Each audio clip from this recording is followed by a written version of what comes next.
Stupid phone systems. So we were going down that book list. Did you want to try to go down it again for me? I can. Yeah, hang on. They went right back to the books, man.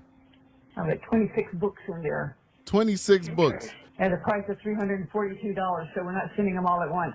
Yeah, no kidding. How about Next by Michael Crichton? Okay. Cycle of the Werewolf by Stephen King. Cycle of the Werewolf. The Andromeda Strain by Crichton. Okay. Pirate Latitudes by Crichton. Pirate Latitudes by Crichton. Crichton's written a lot of stuff, huh? Uh-huh. 20,000 Leagues Under the Sea. Yeah. Does illustrated classic edition with original illustrations. Oh, cool. Okay. As The long as Dune it's all, Saga. as long as it's all paperback, right? Yes, all paperback. The Dune Saga 3-book box set, Dune, Dune Messiah, and Children of Dune. All right. Well, hopefully they won't have a problem with it being a box. They might not let me have the box, but they might No, give me it's just called a box set, but as a I don't know what it does. Okay. Okay. Call of the Wild. Call of the Wild, yeah. Jaws. Jaws. Moby Dick. Did Aki just say that Stephan Sterns is at booty camp right now? Now, I know she said boot camp, but I had to add booty camp. Moby Dick. The Ultimate Hitchhiker's Guide to the Galaxy. Ultimate Hitchhiker's Guide to the Galaxy. Nice. Eruption. It follows Jurassic Park. Oh, really? Mm-hmm. Eruption. And Congo. Oh, Congo. I forgot about that one. I didn't. I love that. Oh. The Howling Trilogy. The Howling Trilogy.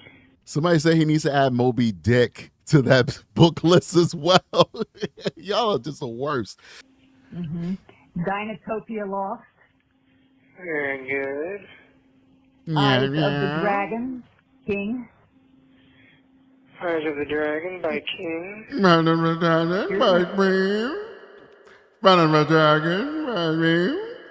Yeah, it's a dragon book. You did such a good job, mommy. You forgot Christine by Stephen King. The Hobbit. Yeah, Hobbit. Yes. It by Stephen King. It. Jurassic Park. Yep, must have, yep. Must have, yes. This guy is such a weirdo. And Lost World Jurassic Park 2. Oh, was that also by Crichton? Yes. Okay, yeah. And the last one is.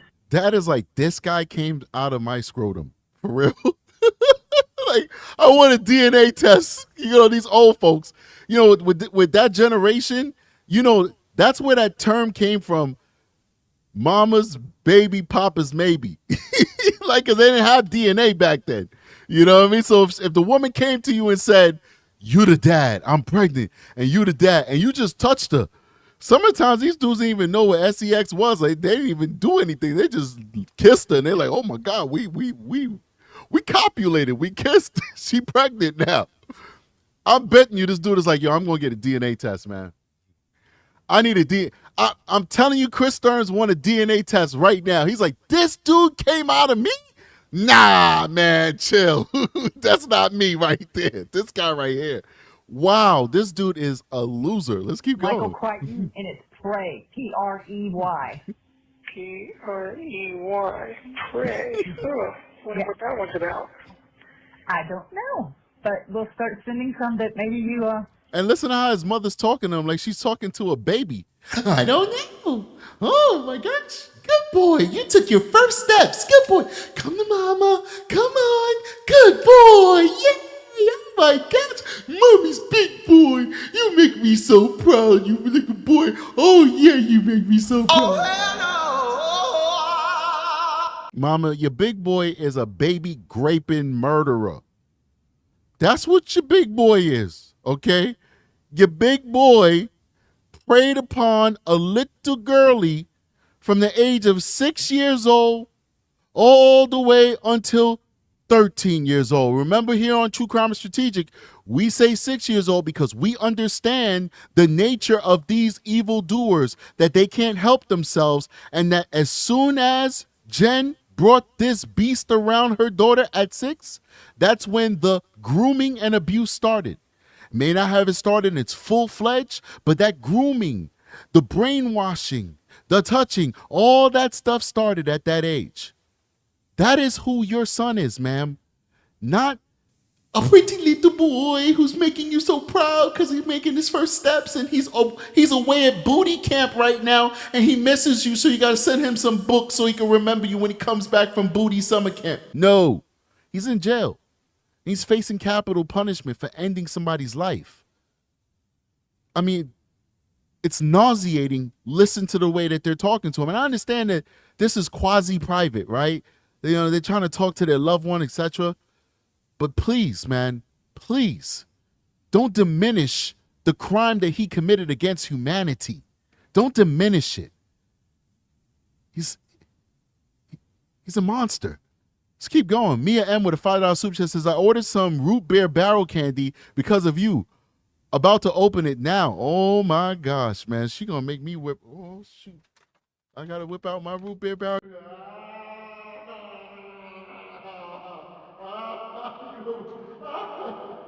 I'm sorry. I'm having too much fun. I'm sorry. I apologize. Let's keep going. I didn't realize how much I really enjoyed Michael Crichton. Well, he's a very good author. Yeah, He just really grabs his audience and holds on to them. yeah, no kidding. He definitely held on to me. But I thought that Christine would be one that you would go, ooh, I forgot. Yeah, I did forget about that one. So some of the old stuff. Now, I didn't send you Pet Sematary because I don't like that book. I don't like that story. Yeah, I mean, the movie was screwed up enough, and I've heard the... It's a story, lady. She doesn't like it because it has dogs in it. It's a story. I don't like it. I don't like that book. She's having like a conniption over that. Oh my God, I don't like it. I don't like that book. It talked about undead dogs in a cemetery eating people. Oh my God. Hoo hoo. Hoo hoo hoo hoo hoo. Shivery timbers. That offends me. But not my son obliterating Madeline Soto. Oh my God, a story of like skeleton dogs in a pet cemetery is the worst thing on the planet. But to think about that story offends Deb. But what her son did to Madeline does not offend her. It does not shock her to the core. But Pet Sematary, oh man, that's a bridge too far, ladies and gentlemen. That is a bridge too far. You see the priorities of these folks, man. This is crazy. Big shout out to Aaron Murphy with a $10 super chat says, with all the compassion in my being, his voice makes my skin crawl. My God, how Maddy's skin must have crawled, and his mother's voice also makes my skin crawl. Yep. Yeah. Couldn't agree with you more. But somebody's got to do it, so I've got to listen to it for you. So let's keep going, man. But come on, guys. Did you guys hear that? Did we process that? Deb hates Pet Sematary, but she's talking to Beelzebub. Mephistopheles. Mephistopheles. She's talking to the beast, and that doesn't offend her. Even though, unfortunately, that beast came from her, but still. Pet Sematary offends her, but not the beast. And I don't know the Mexican candy that you like. I don't know the name of it. Revolsadita. Well, forget that. I don't know it. Still don't know it. Yeah. So, but I mean, if it's something that they do not have and will not have, maybe they would let you get it sent in. I don't know. Since it is a hard candy, it's not. Yeah. It's coming straight from the manufacturer. So ask. It could be a security issue, but I'll ask. I don't know how. Okay. It's not coming from us. It's coming from Amazon. Yeah, I know. I'm aware. Yo, you know you're a loser, right? When you're 40 years old, you got arrested, you in jail, and the only thing you could talk about with your parents is candy and books. God forbid a normal adult at 40 years old finds himself in a situation, it don't have to be for the crimes that he did, but you just find yourself in that kind of situation, you're talking about all the things you need to get in, how do we settle, the car loans, the mortgages, the this and the that, this account, can I give you this code so you get into this bank account, power attorney so you get access to this money, da-da-da-da, you know what I'm saying? Like, all these different things you trying to figure out. Stephan Sterns went to prison. He's facing capital punishment. He's facing the end of his life. And the only affairs that he needs to manage right now at this very moment is what books he's going to read and what candy he's going to suck on. Let that sink in. This is the man that Jen Soto invited into her life. This is the man that was supposed to one-up her baby daddy, Tyler Wallace. The one that she was lying to Tyler Wallace about, saying that he was an astrophysicist, biomechanical warfare, DARPA, Lockheed Martin employee. Remember she said he was like some biochemical type dude? She said he was like a PhD? This is the guy. This is the dude that she allowed into her life. A dude that has no resources, no assets, nothing, zero. 40 years old and not even a pot to pee in. If his parents were to go to the thereafter and he was free, he wouldn't even be able to keep their house. Even if their house was paid off, he wouldn't even be able to keep their house because he wouldn't even be able to afford the taxes and the utilities. And if their house wasn't paid off, he won't be able to afford the mortgage. This dude is a straight up loser. And this is the guy that Jen Soto brought into her daughter's life. Yeah, restriction, and also my forehead is becoming permanently creased by worry lines. Worry lines? Worry lines. Worry lines, bro. So, it's getting permanent. Yes, I'm stressed. They caught me. I didn't think I'd ever be caught. I thought I'd be able to get away with being a PT file for the rest of my life. They caught me, and now I have worry lines in my head. Come on, man. Nobody cares, Stephan. Anyway, let's keep going. Probably doesn't help that I'm probably chronically dehydrated as well. You're not drinking enough water? Yeah, I'm probably not drinking enough water because it's just tap water, so I try to drink enough, but it's... Well, I thought you were able to order those powders from the commissary that, turn it into fruit punch or something. That's money, and, And it's tap water. He doesn't want to drink the tap water.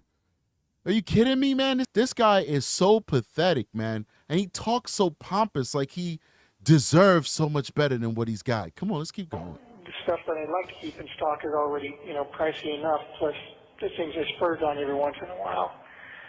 I try to make sure that I have enough coffee because coffee is very comforting. It's one of the few things that, gives me any enjoyment here.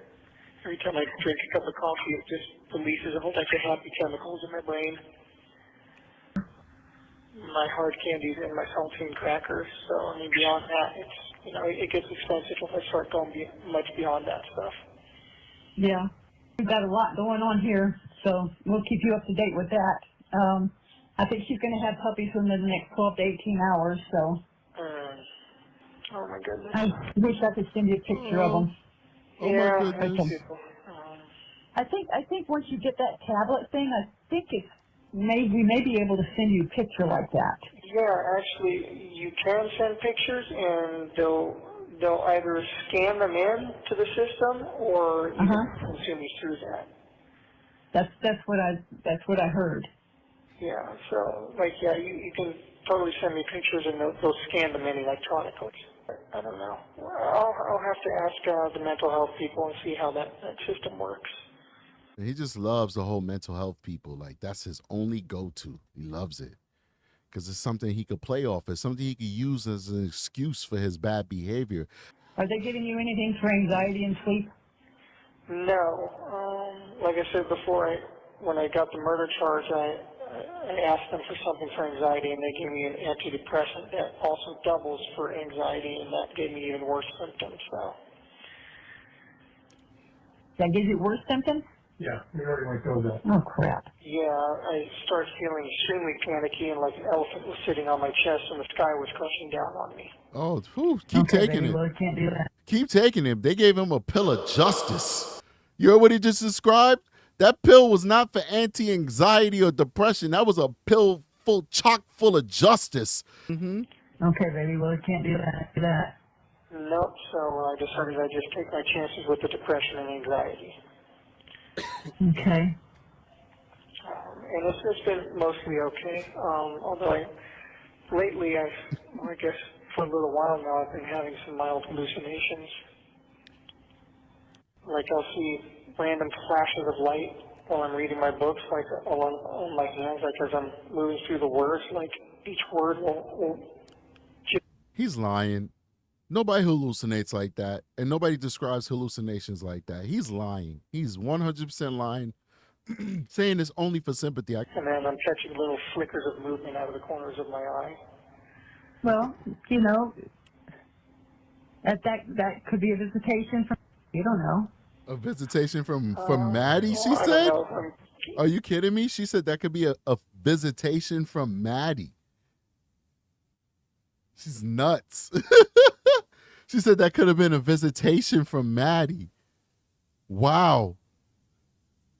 Are you kidding me? She just said that could have been Maddy visiting him. This is insane. Let's keep going. I know. Let's bring that back. Come on. That's nuts. Right while I'm reading my books, like on my hands, like as I'm moving through the words, like each word will jitter out like a Morse code flash of light on my hand, and then I'm catching little flickers of movement out of the corners of my eye. Well, you know, that could be a visitation from, you don't know. Well, I don't know. I keep catching flickers of movement out of the corner of my eye, like just out of the periphery of my vision, like I'm seeing a bug move or something, and then I look over and there. Okay. So I don't know what the deal is with that. Maybe the isolation is starting to mess with me, or maybe just all the trauma and everything is just taking its toll. Which trauma? Which trauma? The trauma that you inflicted on Maddy, are you reliving that?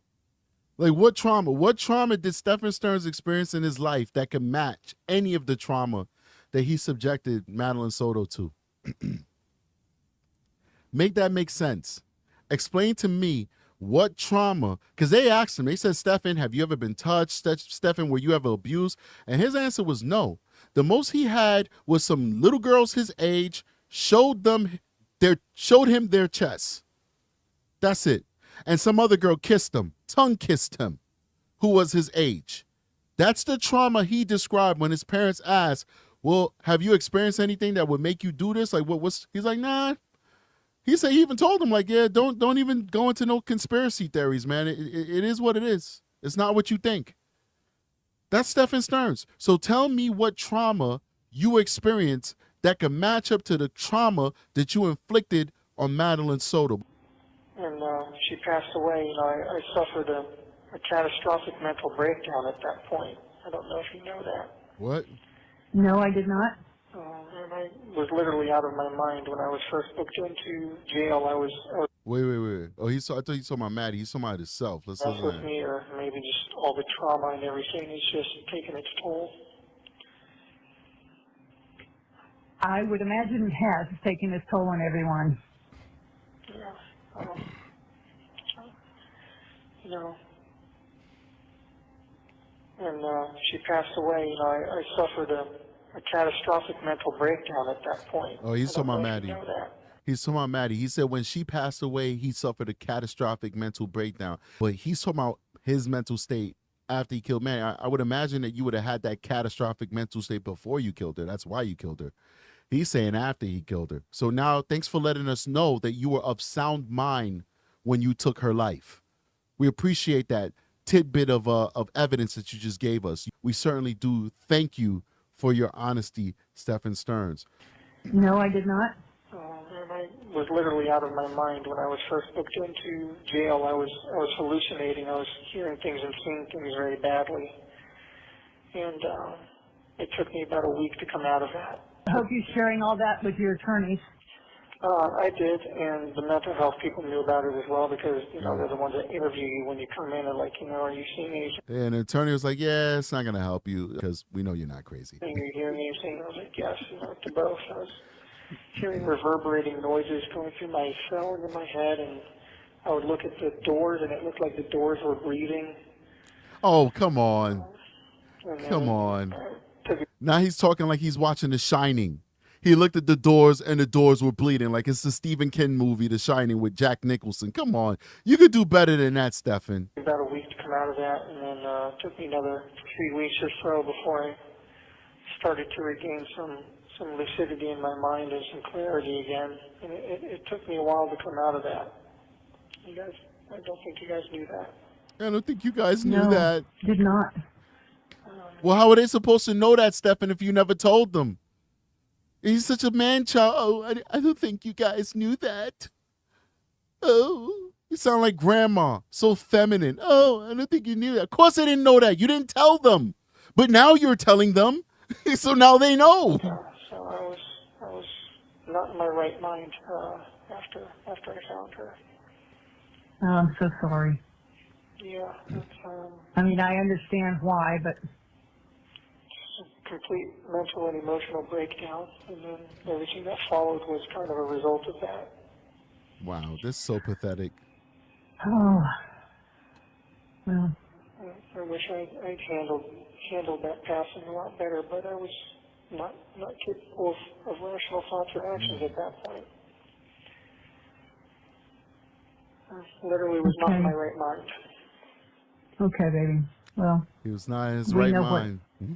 we know what we think happened, so it doesn't matter. Tell us what you think happened, Deb. It's hard to believe we're halfway through June already. We would like to know, Deb. It is, isn't it? What do you think May happened? crept Well, up no. slowly, and now June is just flying